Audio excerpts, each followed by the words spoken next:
tengah salah satu jalur pelayaran terpenting di dunia, ada sebuah sengketa yang bukan cuma soal batas laut, tapi juga soal hukum, kedaulatan, dan kekuatan.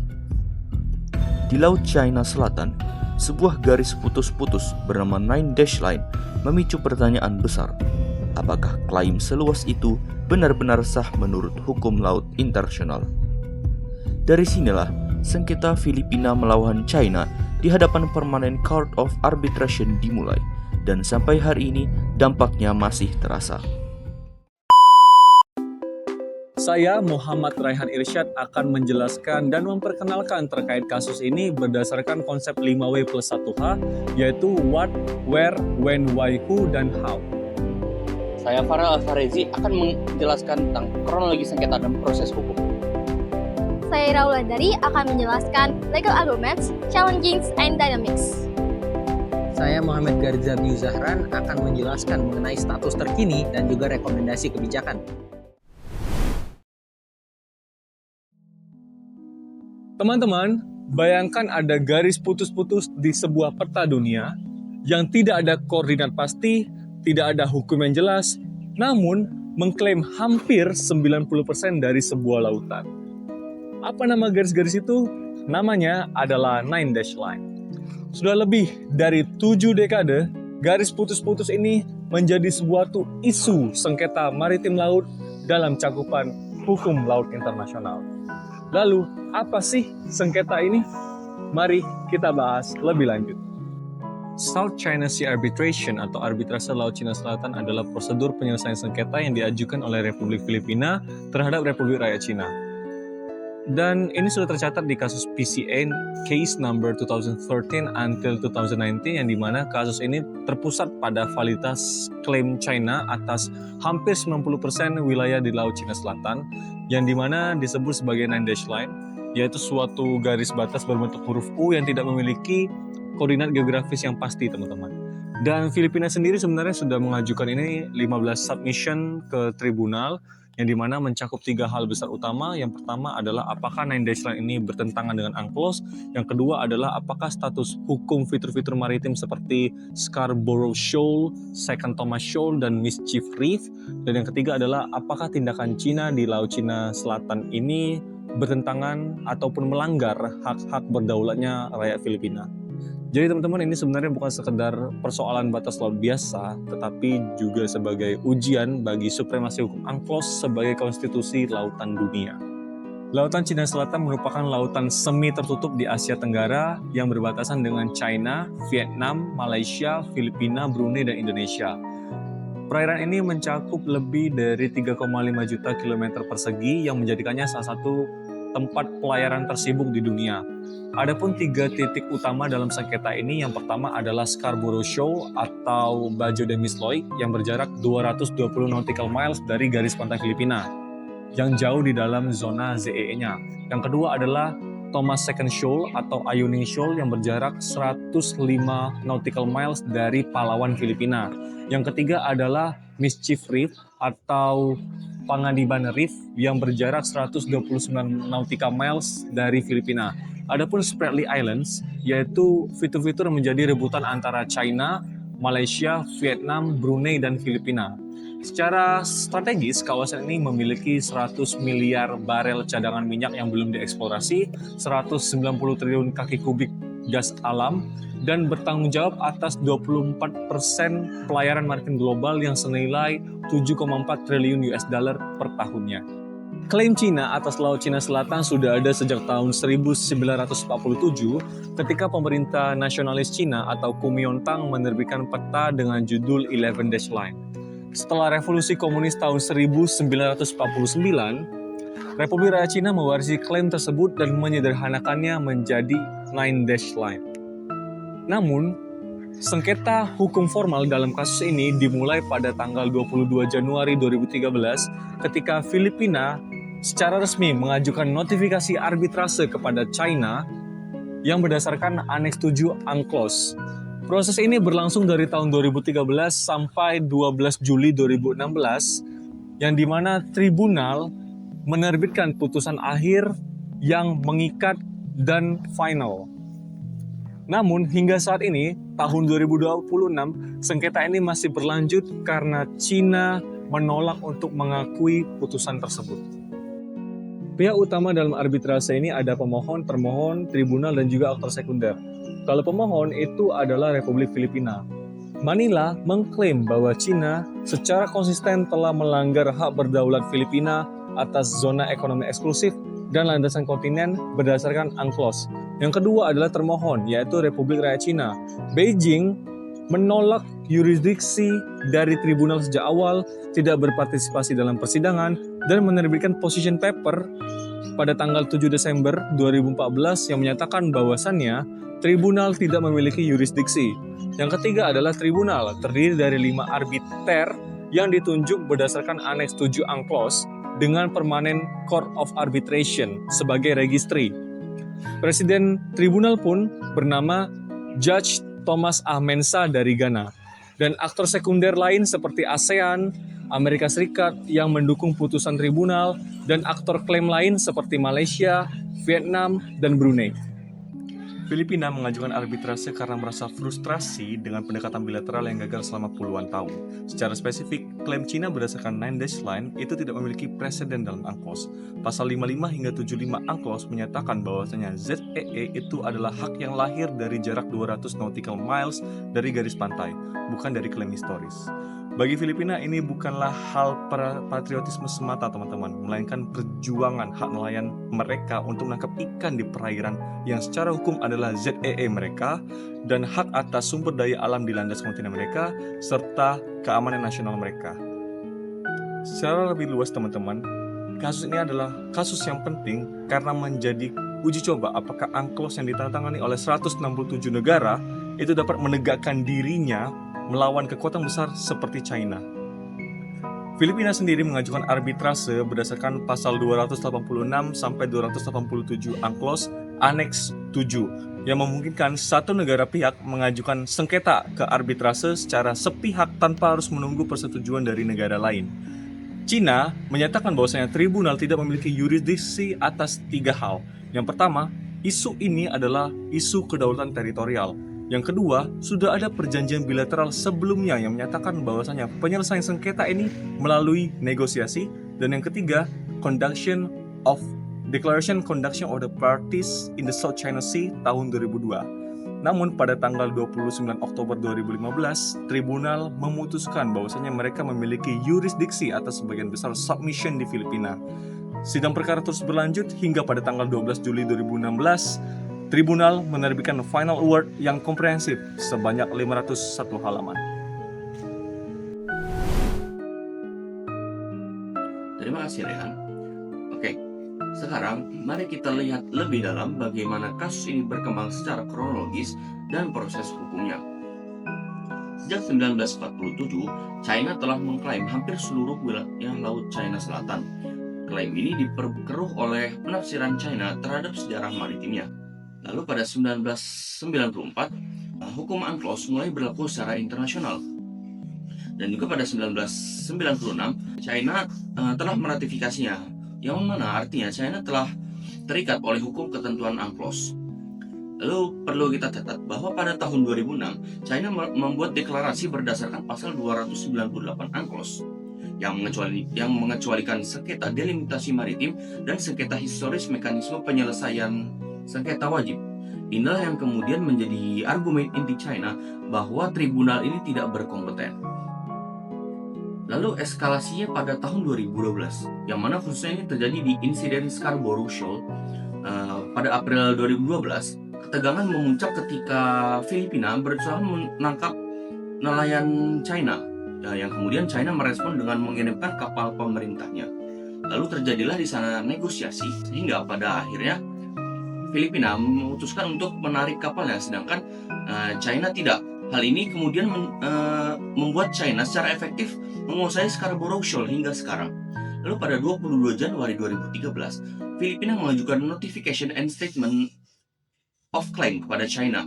Dan pada 19 Februari, China menyatakan untuk menolak untuk berpartisipasi dalam arbitrase. Dan pada 2014, China menerbitkan position paper secara formal yang memuat argumen penolakan yurisdiksi. Lalu pada 2019, tribunal menerbitkan Award of Jurisdiction and Admissibility. Dan akhirnya pada 12 Juli 2016, tribunal menerbitkan Final Award. Filipina memiliki beberapa opsi forum penyelesaian sengketa ini melalui hukum UNCLOS. Opsi pertama, International Tribunal for the Law of the Sea atau ITLOS, yang mana ini tuh merupakan pengadilan permanen yang berlokasi di Hamburg, Jerman. Lalu yang kedua, ada International Court of Justice atau ICJ yang berlokasi di Den Haag, Belanda. Yang ketiga, Special Arbitral Tribunal berdasarkan Annex 8 UNCLOS. Dan yang keempat, Arbitral Tribunal berdasarkan Annex 7 UNCLOS. Mengapa Annex 7? Karena mekanisme ini sifatnya residual, artinya dapat diaktifkan secara sepihak apabila para pihak lain tidak dapat menyepakati forum. Lalu China tidak memberikan persetujuan untuk forum manapun sehingga Filipina menggunakan default mekanisme ini. Yang penting dipahami, bahkan ketika China tidak berpartisipasi, tribunal tetap wajib memastikan yurisdiksinya dan menilai klaim secara substantif. Hal itu berbeda dari default judgment dalam hukum perdata domestik. Tribunal tidak serta-merta mengabulkan semua klaim Filipina. Pada tahap pertama, tribunal harus memutuskan apakah mereka ini memiliki yurisdiksi. China berargumen 3 hal. 1. Kasus ini tuh pada dasarnya menyangkut kedaulatan teritorial, bukan interpretasi UNCLOS. Yang kedua, ada perjanjian bilateral antara China dan Filipina. Dan yang ketiga, deklarasi pada tahun 2006 China mengecualikan sengketa ini. Tribunal kemudian menolak semua argumen China. Tribunal juga menyatakan bahwa meski ada isu kedaulatan yang tersembunyi, submission Filipina secara konkret menyangkut interpretasi dan penerapan UNCLOS, dan ini adalah yurisdiksi tribunal. Lalu tribunal menerima yurisdiksi atas 7 dari 15 submission pada tahap ini dan menangguhkan keputusan yurisdiksi atas sisanya ke tahap merits. Terima kasih Farel. Di sini aku bakal lanjut untuk menganalisis isi putusan final sekaligus dinamika hukum dan politiknya. Nah, putusan 12 Juli 2016 itu panjang banget. Ada sekitar 501 halaman dan menjawab 15 submission dari Filipina. Aku coba bahas per poin ya. Poin pertama, Nine Dash Line itu nggak punya dasar hukum. Jadi ini menurutku paling penting dan paling mengejutkan global. Kenapa? Karena tribunal menegaskan kalau UNCLOS udah mengatur secara lengkap soal hak negara atas sumber daya maritimnya. Jadi klaim China yang menggunakan konsep historical rights dalam Nine Dash Line itu dianggap bertentangan dalam UNCLOS dan otomatis gak valid. Yang artinya gak ada satupun hak historis China atas sumber daya di wilayah ZII Filipina yang bisa diakui secara hukum internasional. Poin kedua, ada status fitur maritim. Di sini aku lihat kalau misalnya tribunal itu benar-benar memperjelas klasifikasi wilayah laut. Nah, dalam pasal 121 itu ada 3. Ada island yang punya ZII 200 mil, ada rocks yang hanya punya laut teritorial 12 mil, dan low tide elevation yang nggak punya hak maritim. Nah, menariknya, tribunal itu menyimpulkan kalau semua fitur yang diklaim China, especially di seperti island, termasuk wilayah paling besar di Itu Aba, itu nggak memenuhi syarat sebagai island. Yang alasannya karena nggak punya sumber daya air, sumber daya pangan, dan juga kehidupan ekonomi mandiri. Jadi, statusnya cuma rocks yang berarti hanya 12 mil laut teritorial aja, bukan ZII. Poin ketiga, pelanggaran hak berdaulat Filipina. Tribunal juga menyatakan kalau China itu udah melanggar hak berdaulat Filipina. Misalnya, membiarkan China beroperasi di Mission Reef dan juga Second Thomas Shoal, dan juga menghalangi nelayan Filipina di Scarborough Shoal, dan mengganggu eksplorasi minyak Filipina sendiri di wilayah ZII-nya. Nah, poin keempat atau terakhir ada kerusakan lingkungan. Selain soal kedaulatan, ada juga aspek lingkungan. Tribunal menyatakan kalau China itu udah secara jelas melanggar kewajiban perlindungan ke lingkungan laut sesuai dengan pasal 192 dan juga 194 UNCLOS. Aktivitas seperti reklamasi pulau buatan dan penangkapan ikan ilegal itu dinilai merusak ekosistem terumbu karang secara signifikan. Lalu setelah putusan keluar, realita politiknya jauh lebih kompleks. Filipina berhasil menunjukkan kalau Nine Dash Line itu bertentangan dengan ZII atas UNCLOS, fitur yang diklaim China itu bukan island, dan tindakan yang China lakukan itu pelanggaran nyata terhadap hak-hak berdaulat Filipina. Tapi di sisi lain juga, China tetap mempertahankan posisinya. Misalnya, tribunal itu tidak punya yurisdiksi. Kasus ini soal kedaulatan, bukan interpretasi UNCLOS, ada hak historis yang berada di luar UNCLOS, dan putusan ini dianggap tidak mengikat dan tidak sah. Nah, ini merupakan yang paling pelemah dalam hukum internasional. Tidak ada yang namanya mekanisme pemaksaan. Tribunal hanya bisa memberikan atau menyatakan apa yang benar secara hukum, tapi nggak bisa memaksa China untuk patuh. Misalnya menarik diri dari Sorderburg Shoal. Nah, respon internasional juga terbelah. Misalnya, Amerika Serikat, Jepang, dan Australia itu mendukung putusan. Lalu China itu mendapatkan dukungan dari beberapa negara seperti Rusia, tapi di ASEAN sendiri tidak solid karena ada beberapa perbedaan kepentingan antar negara anggotanya. Nah, yang menariknya juga, setelah menang secara hukum, Filipina justru enggak memaksimalkan putusan ini. Di bawah pemerintahan Rodrigo Duterte, kebijakan yang lebih condong kepada pendekatan ekonomi dengan China, sehingga putusan ini dianggap lebih dikesampingkan. Tapi sejak masa Ferdinand Marcos Jr. penjabat, posisi Filipina ini sudah berubah. Pemerintah jadi lebih vokal menegaskan putusan tribunal dan memperkuat kerjasama keamanan terutama dengan Amerika Serikat. Kalau dilihat secara keseluruhan, kasus ini menunjukkan satu hal yang penting. Secara hukum internasional, Filipina memang menang. Tapi, dalam praktik politik global, kekuatan dan kepentingan negara tetap sangat menentukan apakah hukum itu benar-benar bisa dia tegakkan atau tidak. Baik, terima kasih Ira. Saya izin ambil alih dari sini. Di sini saya akan menjelaskan mengenai status terkini dari isu arbitrasi Laut Cina Selatan serta rekomendasi apa saja yang bisa kami berikan. Teman-teman, terhitung hingga hari ini, isu arbitrasi di Laut Cina Selatan masih berstatus ongoing alias belum terselesaikan. Secara hukum, putusan PCA tahun 2016 telah final dan mengikat dan berdasarkan pada pasal 296 UNCLOS dan juga Aneks 7. Namun secara faktualnya, Cina benar-benar menolak keputusan ini. Justru Cina meningkatkan kehadiran militer dan juga penegakan hukumnya di Laut Cina Selatan. Terhitung dari periode 2023 hingga 2026, terdapat beberapa insiden yang masih berhubungan dengan kasus ini. Yang pertama, pada tahun 2023 bulan Desember, Cina melakukan serious escalation di Second Thomas Shoal. Kapal Coast Guard Cina menghalangi, mengepung, dan melakukan manuver berbahaya terhadap kapal resupply Filipina menuju BRP Sierra Madre. Pada Juni 2024, personel Cina Coast Guard menaiki perahu Filipina, menyerang marinir AFP dan juga merusak peralatan. Pada tahun 2024, di tahun yang sama, insiden laser militer, water cannon, dan juga tabrakan kapal secara berulang. Pada bulan April 2024, Filipina mengerahkan kapal Coast Guard terbesarnya, BRP Teresa Magbanua, ke Sabrina Shoal. Cina merespon dengan mengirimkan kapal CCG.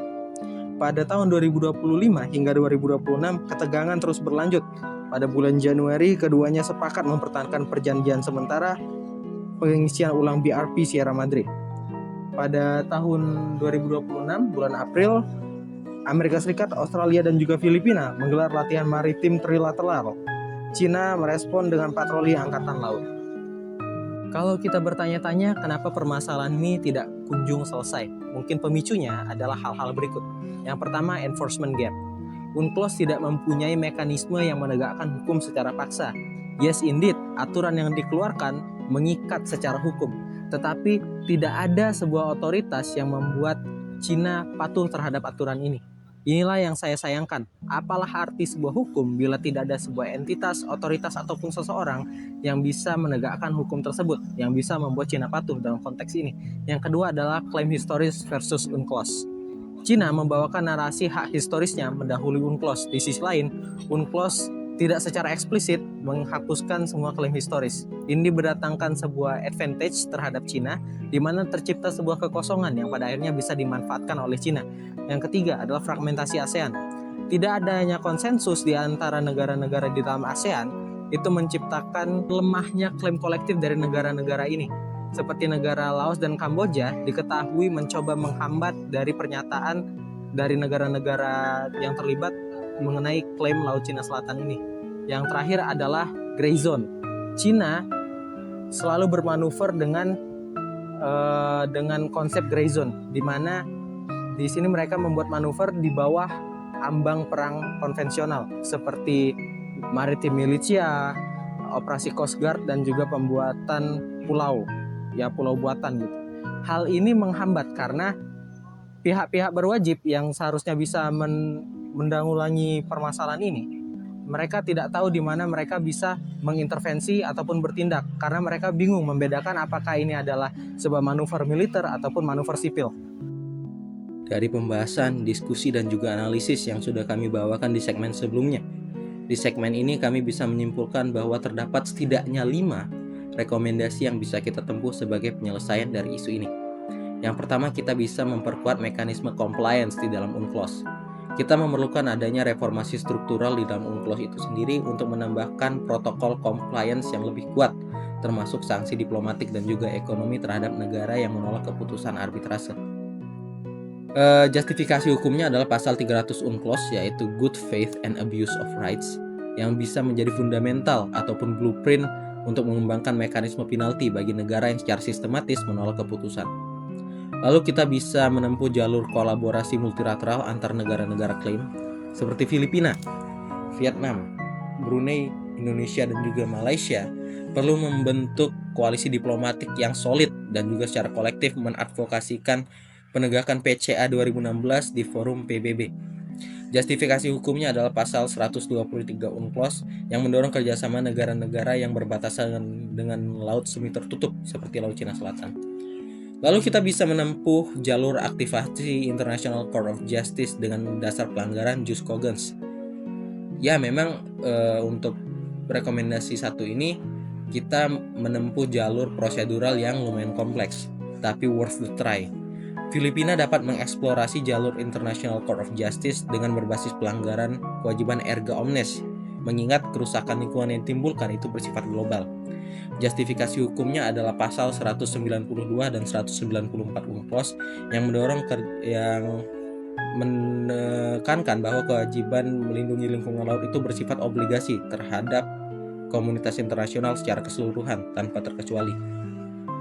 Lalu kita bisa mempercepat Code of Conduct yang mengikat.